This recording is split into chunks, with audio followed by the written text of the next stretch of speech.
Gracias por seguir con nosotros acá en Panorama Político. Hablábamos un poco sobre esos retos que tendrá el organismo ejecutivo durante este año y ahora nos trasladamos al organismo judicial, a todo el tema de seguridad, de justicia. También hay muchos retos para el 2017, empezando quizá con el tema de antejuicios. Pensábamos que nos iba a sorprender el organismo judicial ya dándole como que avance a todos estos antejuicios que están pendientes de funcionarios señalados de corrupción.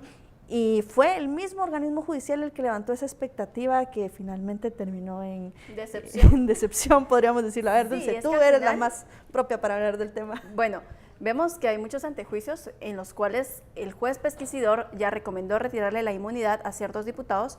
Mencionemos algunos: Carlos López, Aristides Crespo, Manuel García Chutá y César Fajardo. Algunos están entrampados en la CC, pero otros no. Teníamos la expectativa que la Corte finalmente iba a decidir sobre estos antejuicios debido a que ya llevan meses estando ahí y todavía no resuelven. Lo que nos dan en cambio es decir, bueno, recibimos nuevos antejuicios y se nombró juez pesquisidor. Pasaron horas encerrados los magistrados decidiendo eso. Creo que era únicamente de darle trámite. O sea, no era algo más de fondo y esa expectativa solo vino a decepcionar a los guatemaltecos porque vemos una vez más cómo los diputados siguen influenciando en los magistrados y en la justicia del país. Y esto se debe precisamente por esa cadena en la que los diputados eligen a estos magistrados desde que son en las salas o en las cortes de apelaciones hasta que llegan a la Corte Suprema de Justicia. Al final nos terminaron decepcionando más porque son casos, por ejemplo, en el caso de estos 4 diputados que mencionaba, eran estrictamente de la directiva de Luis Rabé, una persona que tiene una orden de captura internacional. Y de quien, por cierto, no se sabe nada. Y aparte ya vimos cómo su hermano, el señor Rabé, también Alfredo Rabé, también está en prisión, también Carlos Herrera, que fungió como secretario de la Junta Directiva. Yo más que el asunto de ese, quizá el querer ver a todos esos funcionarios tras las rejas que no están así, el asunto es el que por qué no avanzan esos. Estamos hablando de muchos meses estancados estos procesos, de muchos procesos que no solo atrasan esto, sino también atrasan otras investigaciones de corrupción, ¿no? Y uno de los casos más emblemáticos también de estos casos de antejuicio es, por ejemplo, el de Edgar Ovalle. Ayer viernes justamente se cumple un año exactamente desde que el Ministerio Público hizo esta solicitud. Y la Corte Suprema de Justicia dice, no está en nuestras manos, nosotros no lo estamos atrasando. Pero el problema es cómo funciona esto, que es un ir y venir de recursos legales que se ponen y se interponen estrategias al final que hacen o impiden que los procesos judiciales avancen. ¿Qué pasó con el de Edgar Ovalle? El 6 de diciembre viene y se lo dan a la jueza pesquisidora para que ella continúe, porque ya un momento se había excusado y se lo regresan, para que continúe con las pesquisas sobre el caso de Edgar Ovalle. Ese mismo día ella dice, perdón, voy saliendo de vacaciones, entonces al regresar, esta es la fecha en que la jueza todavía no ha regresado de vacaciones y el proceso entrampado. El punto acá, creo que se está perdiendo ese mensaje que se le intenta dar a, en este caso, la clase política, diputados, alcaldes, todos los que tengan este beneficio y que puedan aprovecharse de este beneficio de que no pueden ser investigados porque los protege la inmunidad para cometer un acto de corrupción, delincuencial, no sabemos. El punto es que se está lanzando un mensaje negativo y ha bajado sin duda esa efervescencia que en algún momento la misma presión social o los ojos de la población sobre casos concretos de diputados que habían estado involucrados o que están involucrados en casos de corrupción y que se les retiraba la inmunidad sin dejar pasar tanto tiempo. Siento que se ha dejado pasar mucho tiempo, los ánimos de igual forma de la población se han disminuido y se está dando un mensaje bastante negativo de permisividad a la corrupción. A ver, yo lo que sí quiero mencionar en este sentido es que la lucha contra toda esta corrupción sistemática, contra toda esta impunidad estructural que hemos vivido por muchos años, por muchos, y por muchos quiero decir muchos, o sea, también es una lucha muy complicada y una lucha que no se va a lograr ganar de la noche a la mañana, sí hay que ponerle mucha atención a todos estos jueces que han logrado atrasar, que al final lo que preocupa es que le pueden dar como una caravuelta a los casos y resulta que los acusados de corrupción paran siendo las víctimas porque pasan un periodo demasiado prolongado en prisión preventiva, por ejemplo, o siendo acusados sin que se les demuestre su culpabilidad, y eso quiera que no también es otra falencia del sistema de justicia. Y veíamos, por ejemplo, el caso de todos estos atrasos de Eric Archila Daeza, lo veíamos esta semana, o sea, él anda prófugo de la justicia y muy campante también viajando por Estados Unidos. Veíamos ya el informe donde estaba, el informe de Univision, donde está en un apartamento de super lujo, en una zona muy exclusiva en Miami, con vista al mar, o sea, la vista al mar que al final viene representándose en la vida ideal de un prófugo de la justicia, ¿no?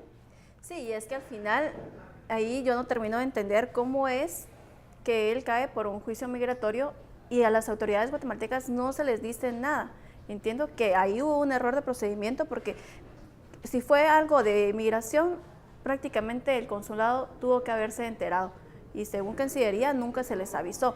Entonces, 10 días preso ¿qué pasa? y no pasó nada. Y aquí en Guatemala todo el mundo buscándolo, y estaba en Estados Unidos preso por un problema migratorio. Y ahí yo también, no sé si todo el mundo buscándolo. bueno, pero sí, pero vemos cómo también los políticos han optado por refugiarse en estos países. Estados Unidos, por ejemplo, que ha sido la cuna de Alan Marroquín, yo me atrevería a decir que incluso Alejandro Sinibaldi, Luis Rabé, no se sabe, Alba Lorenzano, o sea, se han refugiado en estos países, y también no ha funcionado un poco esto de las alertas internacionales, porque al final tanta burocracia está entorpeciendo estos procedimientos, y que pues ahí lo tuvimos preso y nosotros no podemos hacer nada. Tampoco son casos significativos para los Estados Unidos como para que pongan una alerta roja internacional de emergencia, de búsqueda de personas con casos de corrupción en Guatemala, cuando tienen problemas abismalmente mayores.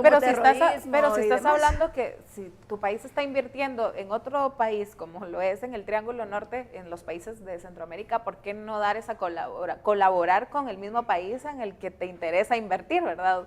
Es algo ahí que no se termina de Habrá que ver también cuál comprender. es la intensidad de peticiones de Guatemala en torno a estos casos, que no haya como mucha pasividad al respecto, porque eso también tiene mucho que ver, ¿no? Y habrá que ver también cuánto tiempo tarda en que se dé esta extradición que ya se ha pedido por parte del Ministerio Público, porque en el caso de Alan Marroquín, por ejemplo, si no estoy mal, fue en noviembre del 2016 que se hizo, y hasta la fecha el señor todavía sigue Ya en Miami. fue el viernes, ayer tan solo, que el juez Miguel Ángel Gálvez estaba haciendo la firma ya de la solicitud de extradición. Bueno, muchas cosas alrededor de esto, mucha expectativa en torno a los tribunales. Yo insisto, tenemos que tener mucho ojo en los jueces, tenemos que ver, por ejemplo, por qué es que no avanzan estos y qué mensaje se le está enviando al Congreso de la República también, porque los diputados vimos varios intentos de dejar a la CICIG fuera de todas estas investigaciones con tal de salirse con la suya, ¿no? Y iba a mencionar también era de que también la duda es qué pasa después que se les quita la inmunidad, porque vimos en el caso de los 8 de FCN,